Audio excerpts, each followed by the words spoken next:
Subscribe to our YouTube channel and press the bell icon to never miss a video from Fever FM.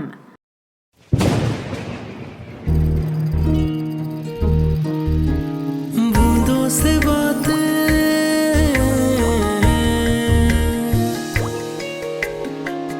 आज की बातों के तार जुड़े हैं कागज की नाव से। अम्मा, अरे ओ अम्मा, फिर छत पे चढ़ गई। कितनी बार कहा है कि छत पे मत जाया करो, सीधी सीढ़ियां हैं, किसी दिन पैर फिसलेगा तो इस उम्र में हड्डियां जुड़वाना भी मुश्किल हो जाएगा। लेकिन नहीं, मेरी बात सुनती कब है। इनको न जाने उस छत पे क्या मिलता है।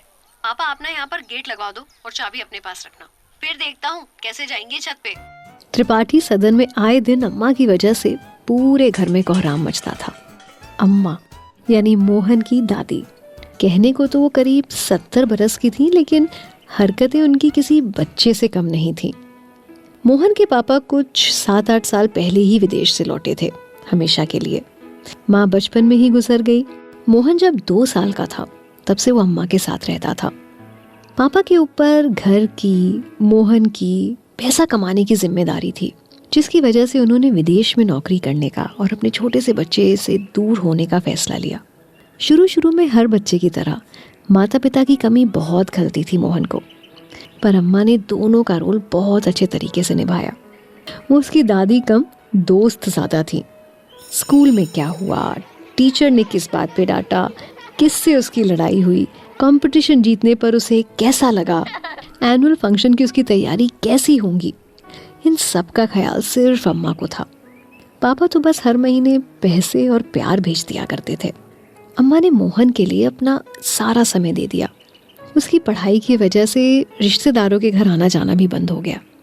त्रिपाठी सदन उन दोनों की हंसी के ठहाके और कभी कभी खामोशियाँ अपने अंदर घोलने लगा था। जैसे जैसे साल बीतते गए वैसे वैसे मोहन बड़ा होता गया और छोटा पड़ने लगा अम्मा का आंचल। उसके नए दोस्त बनने लगे, उसकी नई दुनिया बनने लगी। स्कूल के बाद कॉलेज, कॉलेज के बाद अब वो अपने पैरों पर खड़ा हो गया था, लेकिन अम्मा वहीं थी, हमेशा की तरह उसके पीछे, ताकि जब भी वो गिरने लगे तो अपने आंचल में उसको संभाल ले। जिस मोहन की सुबह अम्मा के साथ पूजा करके होती और रात उनकी मीठी लोरी सुनकर, उस मोहन के पास अब अम्मा के लिए 2 पल भी नहीं थे। बस उनके इलाज के लिए डॉक्टर से फ़ोन पे बात कर लेता और ऑनलाइन दवाइयाँ मंगवा देता। अम्मा को उम्र के इस पड़ाव पर अल्जाइमर नाम की बीमारी ने जकड़ लिया था। यादें अब आँखों की रोशनी के साथ धुंधली होती जा रही थी। कभी कभी वो अकेलेपन में चिड़चिड़ाती और कभी रोने लगती। हाँ, वो सब भूल गई, लेकिन उनके मन में एक याद ज़रूर रह गई, मोहन और सावन की याद। पहले सावन आते ही वो मोहन के साथ अपना बचपन जी लिया करती थी।